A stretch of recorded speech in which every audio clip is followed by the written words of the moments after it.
save our gracious King. The Saints played the Vikings, but God hates the Saints. We're in London, and the Vikings and Saints showed the Brits what real football looks like, Zach. Still a lot of kicking, as the Vikings are up 16-7 in the third. But if you need a comeback in 2022, you ask Andy Dalton to hand it off to Latavius Murray. He makes it a 2-point game. After another kick, the Red Rocket connects with QB1 Taysom Hill to get the lead, and then a 2-point conversion. But Jefferson scores. Oh no, Greg Joseph misses the extra point. The Saints tied on a kick, but then Joseph makes a kick. And then the Saints have a Big Ben-sized fuck up, Zach. They double doink to lose the game. Oh no. Thursday Night Football was Dolphins versus Bengals. Last week, Tua Tagovailoa suffered a concussion so bad that he felt it in his back. Tua 2 brain cells got hit so hard in this game, he became Tua 2 concussions. He was hit so hard, Jake, he started doing the Thriller dance on the ground. What is he doing over down there? Fans, analysts, teammates were in shock and awe, saying this is one of the worst NFL injuries we have seen all time. Meanwhile, Teddy Bridgewater's on the sideline warming up saying, damn, what the hell do I got to do to just be remembered? But speaking of Thriller, Teddy Two Gloves made this one. The Dolphins were leading going into the fourth quarter, but the Bengals used a big final quarter to win it. Who the hell thinks the Bengals team is back after almost losing to a Teddy Bridgewater-led Dolphins team? We start in Detroit with the Seahawks visiting with a gut punch, as the broadcast says that Geno Smith is a 10-year vet. That hit me in a weird way. He also throws a touchdown early. The Lions cause a punt fumble and then rock out with their hawk out. TJ Hawkinson scores to make it 6-7. But if you love me, let Geno. He scores to take the lead. The Seahawks lead 25-15 at half. But I'm sorry, it hurts when I golf. Jared throws a pick six. But hey now, you're a Jamal star. Jamal Williams scores his second touchdown of the day. Helps make it a 38-31 game in the fourth. Then Big Cock Hawk scores his second. Lions down 3. But oh no, lucky Penny, Rashad Penny scores. The Seahawks are going to win after the Lions don't get an onside kick. It's 48-45. Browns versus Falcons. The Browns drive the field to start the game, but go for it on fourth in the red zone and fail to convert. Young Wei Koo and Collected put Atlanta up 3 as his perfect day really helped the Falcons in this one. Nothing is more Browns than running a first quarter flea flicker only to get a penalty and then fumble the ball on the same play. Cordell Patterson then makes a 10-0 Falcons. Nothing is more Browns than Nick Chubb running for a first down while literally 8 Falcons defenders touch him before he's brought down. One notable thing people keep saying now, Jake, if you haven't heard it, about Jacoby Brissett is that he can get 1.5 yards on every quarterback sneak he ever does. That's become his identity. And by the way, because of that, nothing is more Browns than him converting 2 fourth downs on the same drive in this way. Then they get a first and goal from the 1 yard line. They don't run the play once. They settle for a field goal, which then makes it 7 points left off the board for the Cleveland in the first half, which ultimately was the difference as Atlanta wins by 3. The Jaguars started hot against the Eagles. Jalen Hurts throws a pick Cisco to the Jags to start the game, and out with the old, in with the Agnew for Jacksonville. They're up 14-0.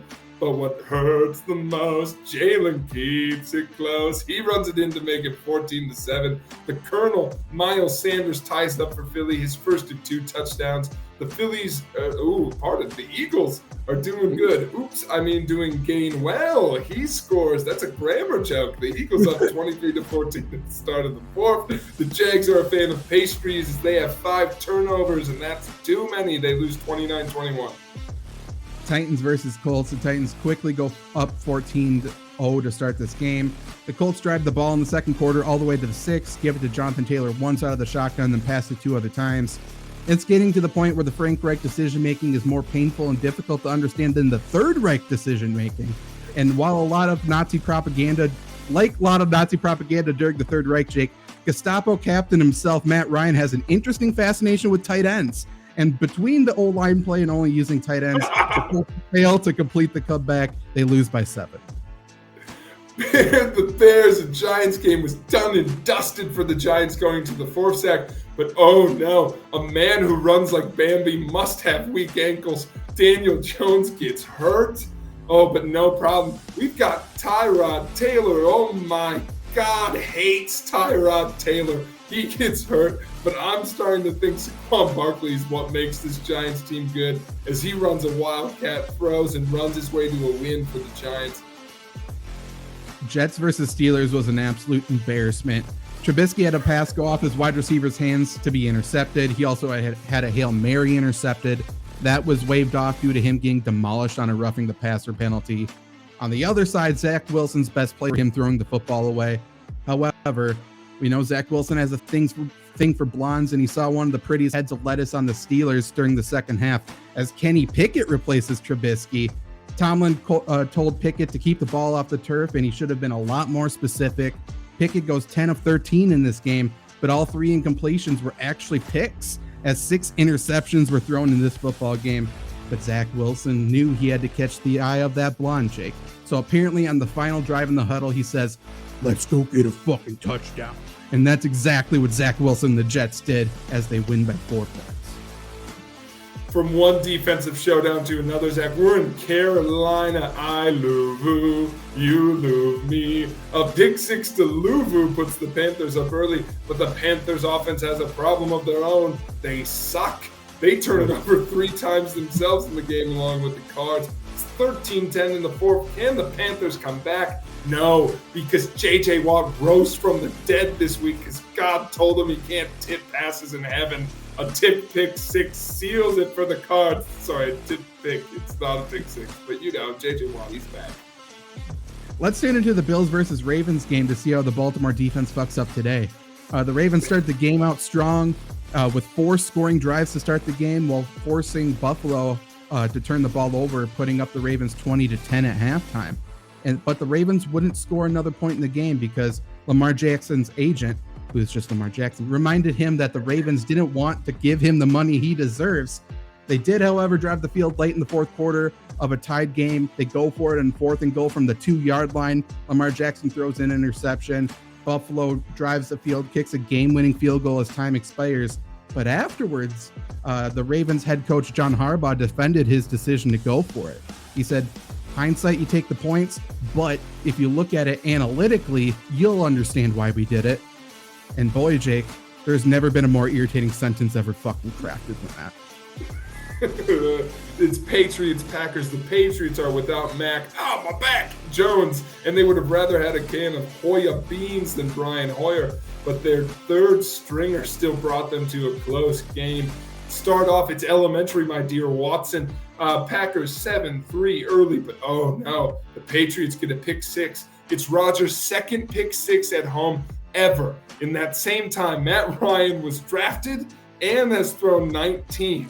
The U.S. population has increased by 35 million people, and we've also had the same number of British monarchs. But the Packers win in overtime, 27-24. Don't worry, Pats fans. With your luck, Zappy will be the first ballot Hall of Famer. Jake, I also wrote down Patriots Packers for some reason. Axel Edward Brian Hoyer. That's his real name. This was supposed to be one of those classic Aaron Rodgers versus Brian Hoyer matchups you'll tell your grandkids about. But an early Hoyer injury means Bailey Zappi's in there for New England. Oh, Romeo, what are you doing, Romeo? Fumble thy ball and drop thy touchdown. The Packers take 2 steps forward and 1 step back, which makes a great dance for a polka, but it is making every snap difficult for the Green Bay this season. It took every second in overtime, but thanks to the Penguin, he kicks it through the uprights for a win. I figured out why you had that one written down, Zach. It's because you were supposed to do it, but we go to Dallas, and we're feeling hot, son, with Dotson. He scores early for the Commanders, but a few field goals, and then yippee-ki-yay. Mike Gallup scores to make it 15-10 Dallas. Then there goes my hero. CeeDee Lamb scores to put it away for the boys. They win 25-10, and I will quickly write up a rundown for the Chiefs. Broncos versus Raiders. Kevin Harlan called the Broncos kick returner quicker than a hiccup. Also quicker than a hiccup was the fall for both of these teams' hype trains at the start of the season. Shout out to Broncos offensive tackle Garrett Bowles, who seemingly went backwards when he dove to stop the pick six. And somehow that was the most athletic play a Denver lineman made all game. The Broncos could not run the ball or stop it as Josh Jacobs ran all day. Dude, where's Derek Carr? He did nothing. He deserves nothing, but the Raiders still win by 9 points.